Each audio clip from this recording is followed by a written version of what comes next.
wabarakatuh. Kembali lagi dalam rancangan kami, iaitu Pasangan Hari Ini. Okey, bersama saya Huda Wahidah dan saya Izzah Razmai. Jadi, hari ni kita nak bincang tentang topik apa sebenarnya? Tak tahu, boleh awak beritahu saya? Jadi, hari ni kita akan menyentuh satu topik yang agak sensitif sebenarnya, iaitu nusyuz. Okey, nusyuz ni Huda pernah dengar tak? Nusyuz tu apa? Pernah. Sangat hangat dia sekarang ni. Okey, jadi nusyuz ni sebenarnya ramai orang yang mungkin selalu dengar kan perkataan nusyuz, tapi ada juga yang tak tahu maksud sebenar nusyuz ni apa. Jadi kita dekat sini kita nak rungkaikan dan bincangkan topik nusyuz dengan lebih mendalam. Jadi sebelum kita lanjut, kita mesti nak tahu dulu apa maksud sebenar nusyuz. Jadi Huda tahu tak maksud sebenar nusyuz tu apa? Okey. Nusyuz ni, kalau untuk pengetahuan anda semua, dalam konteks perkahwinan Islam, nusyuz ni dia merujuk kepada tingkah laku isteri yang ingkar terhadap arahan suami dalam perkara yang dibenarkan syarak. Okey. Tapi sang suami ni juga boleh jadi nusyuz. Tahu macam mana? Tak tahu. Tak tahu. Okey. Nusyuz si suami ni dia boleh berlaku apabila sang suami ni tidak menjalankan hak dan tanggungjawab terhadap isteri. Contoh dia berlaku zalim terhadap isteri tu. Atau contoh lain kita boleh bagi sekarang ni, tak berlaku adil jika sang suami ni berpoligami. Itulah. And sang isteri ni juga boleh menolak arahan si suami ni.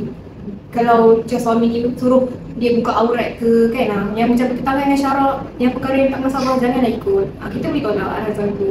Itulah. Jadi tak semua perkara tu lah boleh dipanggil nusyuz kan? Ya, betul.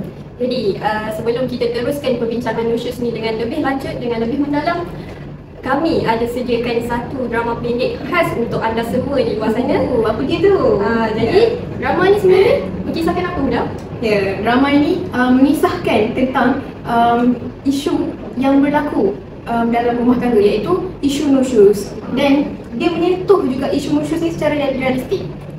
Jadi Izzah, mari kita sama-sama menyaksikan drama pendek ini. Sila saksikan. Mari.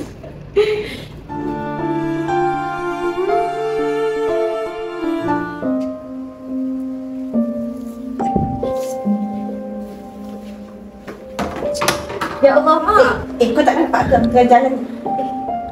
Tengah jalan juga kau tak keluar ke kenapa? Oh sorry mak, saya balik nak besar. bersih sebab saya tadi sini banyak sampah mak. Banyaklah dah sana. Sapu. Ya mak, saya sapu balik. Mak pergilah duduk rehat-rehat ke apa. Banyak tak bersih. Asuh. Okey mak, tapi saya Sekarang apa tu basuh ke? Saya nak layan baju suami saya dulu untuk kerja. Basuh je lah dulu, ni boleh buat nanti. Basuh. Dah lah saya nak menjelaskan. Kau nak basuh ke? Susah sangat orang cakap orang. Orang suruh basuh. Basuh, buat air. Saya basuh tak. Masalahnya, you bagi nafkah setiap bulan Dah, cukup je. Kau ni kerja komplain je. Bukan komplain. Masalahnya Tak, kau memang bini yang tak boleh cukup. Memang tak cukup masalahnya. Kau tengok, kau melawan. Bukan masalah. Hidup aku stres tau. Selama aku hidup dengan kau, aku tak pernah bahagia. Kau ni memang hati. Tak ada. Kau berapa stres rumah aku sekarang? Aku semak lah tengok kau. Weh, lama tak jumpa kau. Macam mana kau, sihat ke tak? Sihat, Alhamdulillah. Aku dah sekarang ni jadi cikgu sekolah menengah sekarang. Wah, Masya Allah, jadi cikgu lah kawan aku sekarang. Nampaklah makin bahagia kau. Kau sekarang jadi okey? Aku macam tu lah weh, okey lah. Kau kenapa ni? Kau sedih ke? Aku okey je. Tapi aku ada masalah sikit lah dengan aku. Kenapa dia ada buat something kat kau ke? Tak adalah, dia baik je. Cuma aku kan duduk rumah mak mentua aku. Dan masa aku bila aku kat rumah tu kan, aku rasa macam aku ni orang asing. Rasa macam tak dianggap. Maksudnya kau tak duduk rumah sendiri lah. Kau duduk kat rumah ni. Kau tu. Aku tak tahulah kenapa lelaki aku. Padahal dia kerja kan. Tapi aku tak tahu kenapa dia tak nak duduk rumah asing. Kau pernah minta tak kat suami kau? Pernah. Lepas tu apa orang kata nafkah tiap-tiap bulan pun bagi aku tak cukup lah weh. Untuk bagi yang terbaik kat dia kan. Macam aku nak bagi, aku nak masak sedap-sedap pun aku rasa tak cukup dengan nafkah yang dia bagi tu. Aku bayangkan tiap-tiap bulan dia bagi 50 je. La ilaha illallah. Aku ni betul lah tak? Memang tak cukup lah. Tapi aku tak tahu dah weh, aku bingung nak buat macam mana. Dia pun nampak macam lebihkan mak dia. Yelah aku faham lah kita kena hormati orang tua kan. Tapi dia lebihkan mak dia tu sampai hak dekat aku ni tak terjaga lah bagi aku. Kau rasa macam mana nak buat, aku tak tahu lah weh. Aku rasa bingung sangat. kau kena pergi pejabat agama untuk minta nasihat daripada kepala sana kan. Aku dah pernah cakap baik-baik dengan dia pun tak jadi weh, tak jalan. Nah, aku rasa cara yang terbaik untuk kau minta nasihat daripada kepala kat sana, kau tanyalah macam mana nak selesaikan masalah tu ni kan. Jadi kau akan dapat petunjuk macam mana kau nak handle masalah ni. Bila insya-Allah. Nantilah nanti aku free aku pergi kat pejabat agama kan. Itulah. Ini kau nak makan tak ni? Kau nak makan aku nak bagi mereka. Boleh ni, aku lapar sangat sekarang ni. Bang.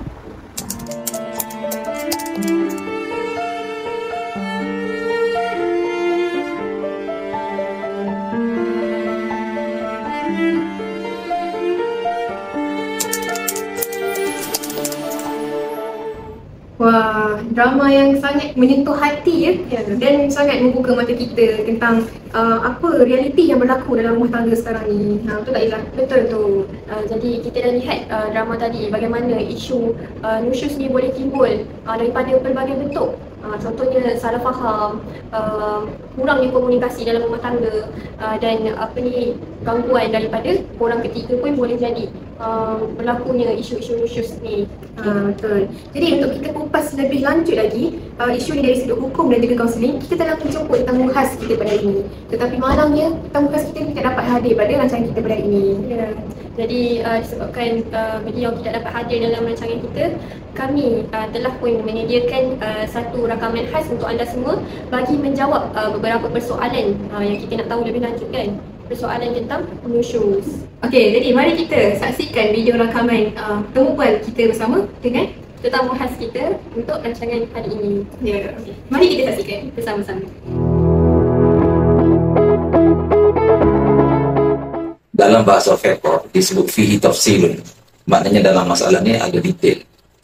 Kita tak lewat satu hukum yang cukup rata, detail. Kita tengok dulu arahan suami itu arahan syar'i menurut syarak ataupun arahan yang menyalahi syarak.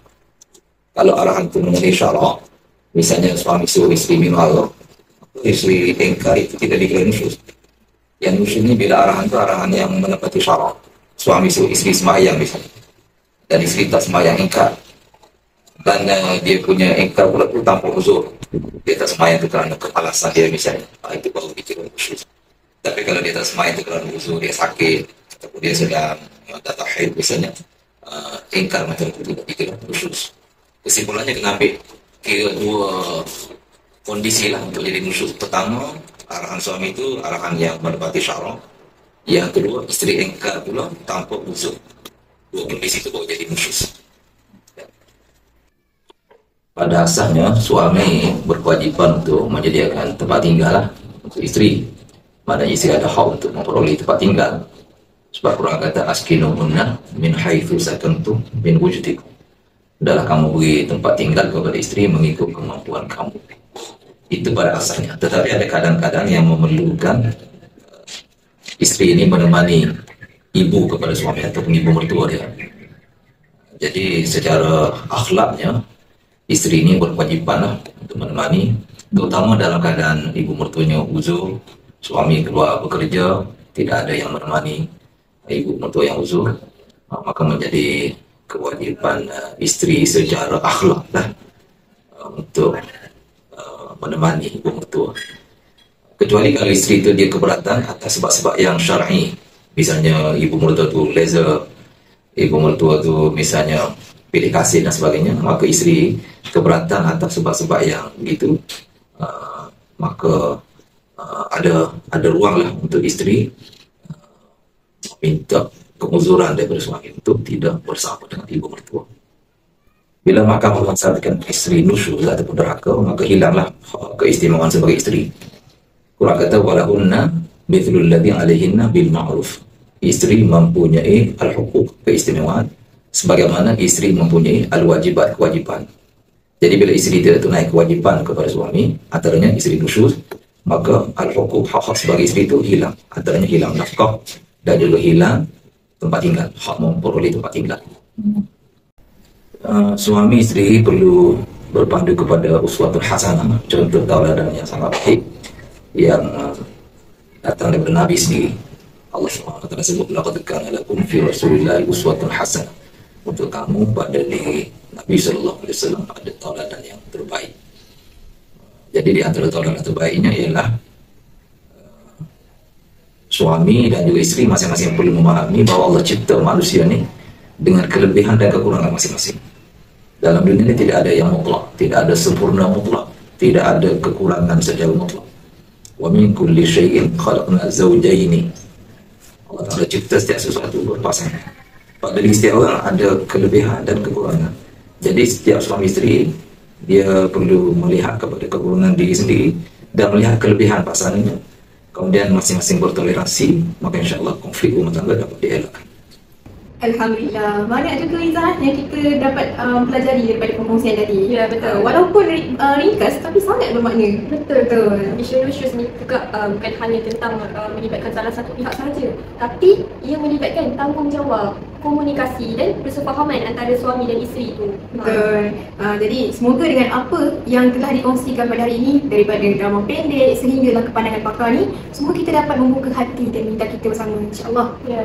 Dan terima kasih juga kami ucapkan kepada anda semua yang setia menonton kami dari awal hingga akhir rancangan dan teruskan menyokong usaha dalam membina keluarga sakinah mawaddah warahmah. Ya, jadi jumpa lagi dalam rancangan yang akan datang.